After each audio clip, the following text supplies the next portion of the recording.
Boleh ke pakai lens full frame dekat body crop ataupun body crop dekat lens full frame?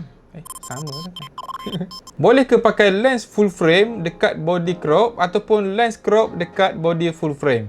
Satu hari satu info pasal kamera. Okey, disebabkan body kamera mirrorless dan DSLR, dia ada yang sensor full frame, ada yang sensor crop, ada unfolded dan sebagainya. Jadi lens pun dia ada juga size untuk full frame dan ada juga size untuk crop. Cara untuk kena pasti mana lens full frame dan mana lens crop ni, biasa dekat nama lens tu sini dia dah tulis dah. Contohnya kalau lens Sony, untuk full frame dia akan tulis perkataan FE. Contohnya Sony 2470 f2.8 FE. Itu maksudnya lens tu khas untuk full frame. Kalau lens tu dia tak ada tulis perkataan FE, huruf FE, maksudnya lens tu untuk crop. Biasanya dia akan tulis E mount sahaja. Dan untuk brand lain pun dia adalah kod dia yang tersendiri untuk kena pasti mana lens full frame, mana yang crop. Ataupun cara paling senang untuk kita tengok mana lens full frame, mana yang crop, kita boleh tengok dekat size dekat belakang dia ni. Lens full frame kat belakang ni akan lebih besar daripada lens crop. Kalau kita compare dua gitu, kita akan nampak lens yang crop tu bukaan dekat belakang ni lebih kecil daripada full frame. Jadi berbalik kepada persoalan kita tadi, boleh ke lens full frame kita guna dekat body crop ataupun lens crop pakai kat body full frame? Jawapannya boleh, tapi focal length akan berubah. Contohnya, kalau kita guna lens 50mm full frame, kita pakai dekat body crop, kita akan dapat focal length crop. Maksudnya 50mm darab dengan 1.5,